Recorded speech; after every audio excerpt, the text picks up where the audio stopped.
Thank you for tuning in to the Behavioral Wealth Consulting Podcast, where our mission is to help you change your behavioral decisions by improving your financial literacy.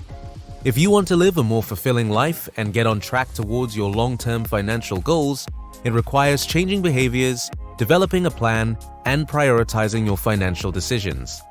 Now to your host and certified personal finance consultant, Richard Maricut. Hello, and thank you for joining another episode of Behavioral Wealth Consulting Podcast. I am your host, Richard Maricut. So we have a great show today.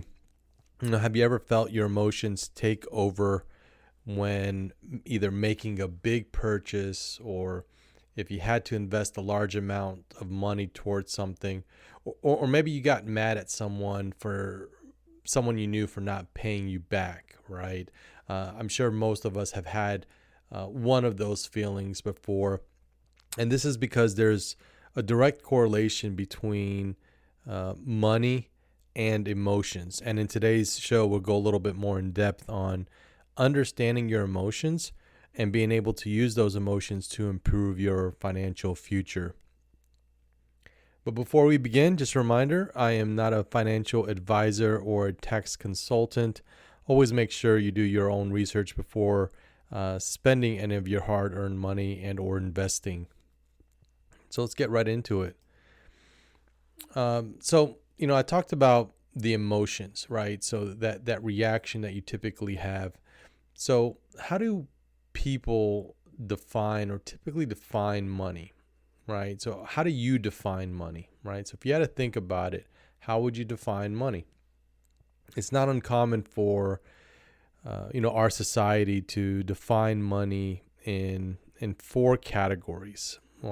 First one being money avoidance, or money is bad, right? That's one. The second one would be money worship, or the fact that some people think that money solves all problems. Number three is money status, or feeling that if you own the best possessions, that gives you status. Okay. And then the fourth one is money vigilance, or, these are individuals that just believe in saving and keeping quiet, really don't do anything with money. So, going back to the first one, so money avoidance, let's talk about this one a little bit more.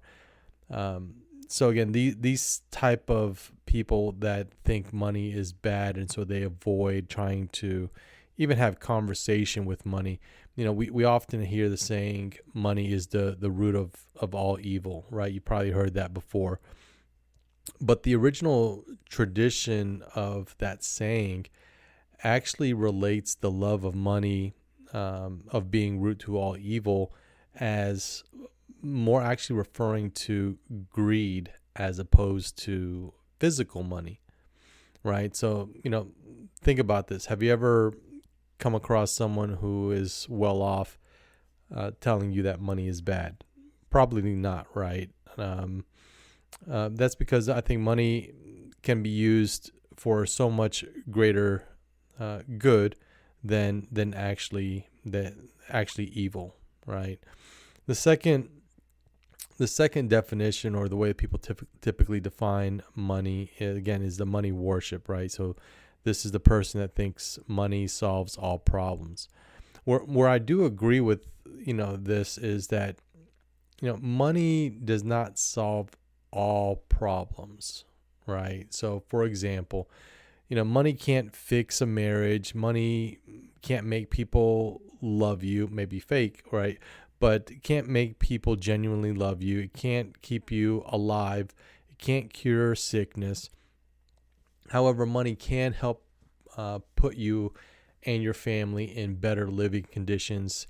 It can allow you to fund your own business. It can allow for you to pay for educational expenses for yourself, for your family, and then ultimately just enjoy extra things in life, right? So those are the things that money can do.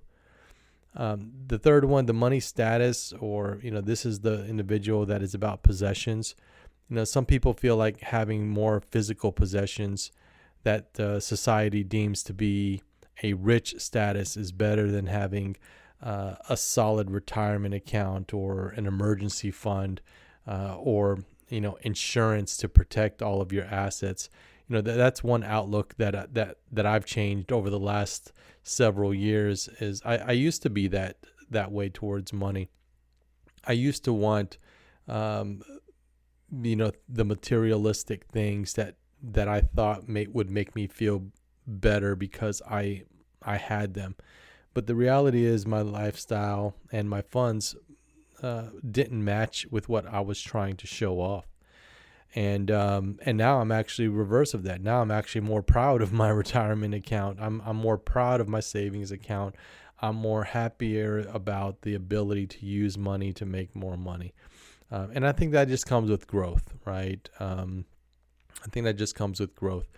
And then the last one, the money vigilance, or the individual that's about saving. This is just when you put money away to save, but there's really no strategy, right? So this type of individual is all about saving, but doesn't really intend to do anything with it, right? If you remember the stories of great grandparents that would have money and they just tuck it away underneath the mattress, right? That money did absolutely nothing as far as growth by sitting there. Emotionally, did it feel like you were protecting it? Probably, but was it growing for you, or was it being put to a good use of making more money? Definitely not. All right. So now here's the thing. With the way that society defines that, and you probably could relate to one of those four, you can mold positive financial behaviors. Now, right? So, but in order to be able to do that, you have to quantify your willingness to change. So that's where the model of behavior change comes into place, right? So most of us will travel through several of these 6 stages of change throughout our lives, and we may experience multiple stages at one time related to different personal finance topics, right? So as you go through your life, depending on your financial situation and also just where you are at in life, it's a possibility that you may come through one of these specific models of change. So let's get into some of these models of change behavior, so you can help identify why you may feel certain ways, and then also being able to prescribe an appropriate solution to help you build positive money management habits. So we'll go through the 6 stages, and as I go through each one of these, feel free to take some notes. Maybe hit the pause button, write something down, make some side notes so you can come back to it. But I think these stages are important for you to just be honest with yourself on where you're at, right? Because if you're not honest with yourself on where you're at as far as these stages, it's going to be difficult for you to move from stage to stage. So starting with the first one, we have the pre-contemplation stage. People at this stage have absolutely no intent to take any action in the near future. Many are even unaware that their behavior is problematic. But in order to get through this stage, you need to take time to reflect on how money can help you, and think about how you would like to live your life in the future, right? So you can discuss your emotions concerning money, maybe with a trusted loved one, maybe even a mentor, so you can just really get your feelings out about what's causing you, or what has caused you to not really take any action towards making money changes. The second one is contemplation. So the first one is pre-contemplation. Second one is contemplation. Those that are in the contemplation stage are beginning to recognize that their behavior may be causing problems. They've begun looking at the benefits and drawbacks of their actions and considering the possibility of change. But at this stage, you might think about maybe 1 or 2 personal finance type topics, write them down, the reason why you want to improve your knowledge about those topics, and then just take a slow approach to educating yourself or seeking the education to get you more comfortable with the topic. The third one is preparation. Okay, so preparation is for people who have reached a point where they developed the intentions to act. Okay, sometimes procrastination can delay your movement when you're in this stage, but when you're at this point, it's about taking the small steps to help you motivate yourself towards the next action. So, for example, you could one small step could be just increasing your contribution to your 401k. If you have a 401k, maybe you have it set at 3% per paycheck contribution. Maybe your first step is saying, you know what, I'm going to increase it to 4%, maybe 5%. Or you may have a plan of saying, I'm going to increase it from 3% to 4% for 30 days and see if that impacts my livelihood. If not, you have another goal target of getting to 6% by the end of the year, or whatever your target is, right? Or it could be as simple as having a target of saving a certain amount of money by the end of each month. So maybe, you may reflect on your normal spending habits and say, you know what, for the month of October, my goal is to pay myself first $50, and I'm going to put it in my savings account.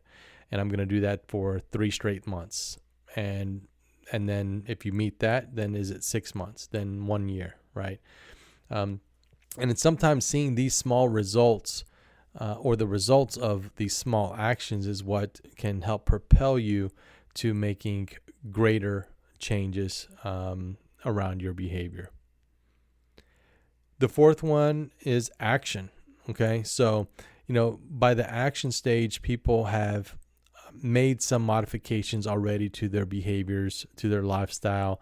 They follow up on the education and small successes to keep the momentum going.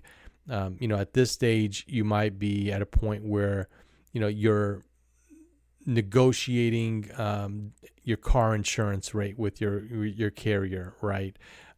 You might be implementing a debt payoff plan, right? So you have a very specific plan on paying off your credit card balance by X date or X amount of months, or you're making a commitment to sign up for an investment workshop. Or maybe even taking one of my courses, right? But again, action is you're making a very specific and intentional decision to make change. And then, while you're at this stage, you should review your progress towards your goals, right? So you can frequently see the benefits of your actions. And then the last one is maintenance. So those who reach the maintenance stage, they've changed their behaviors. They have a plan to maintain them. They prevent relapse to past negative behaviors by constantly doing a check-in on their progress, right? They're more so keeping the conversation about finances as part of their new norm. At this stage, it's possible for individuals, because they've already built up the habits, to regularly reward themselves because of their accomplishments without going back into those old habits.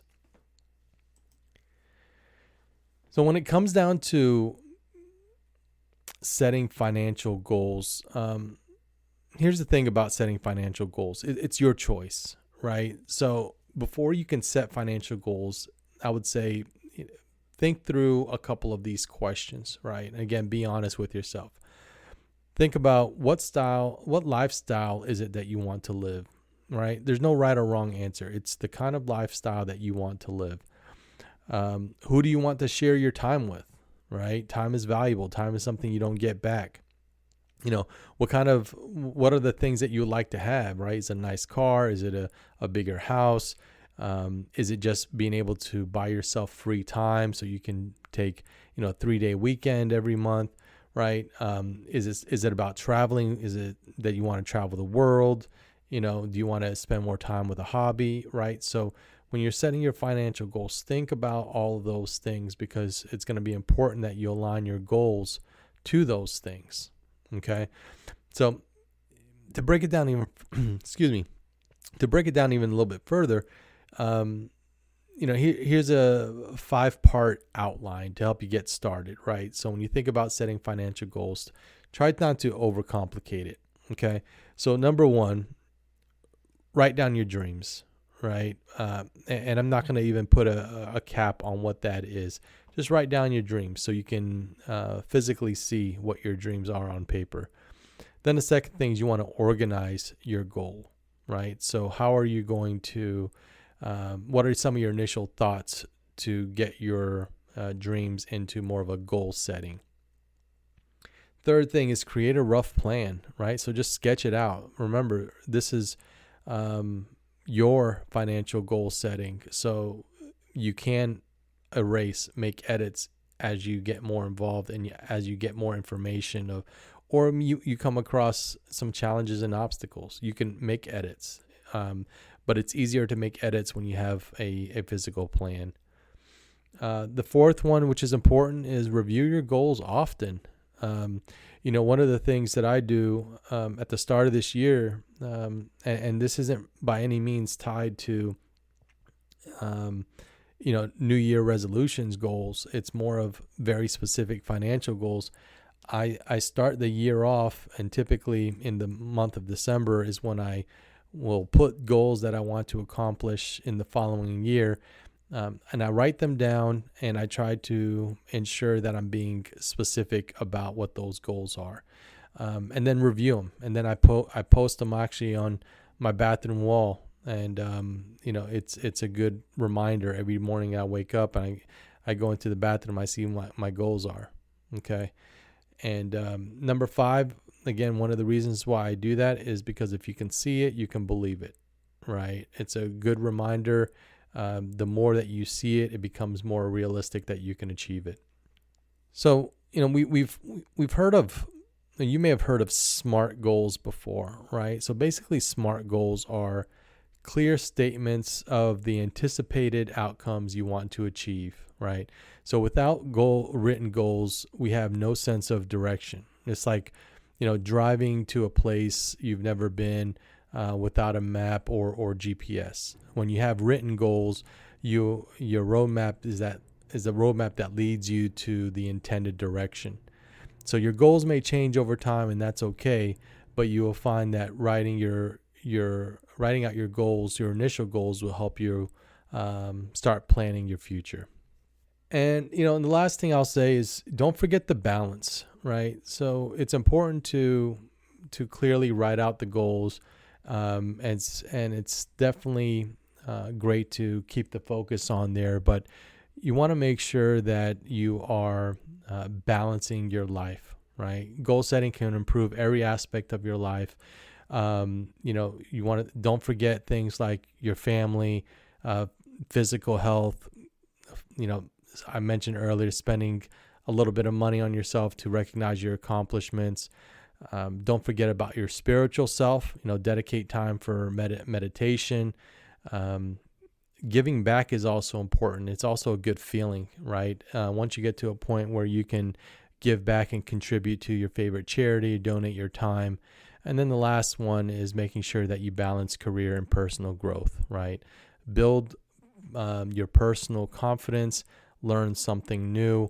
If you combine all of those things together, you're definitely on track to improve not only yourself, but your financial future.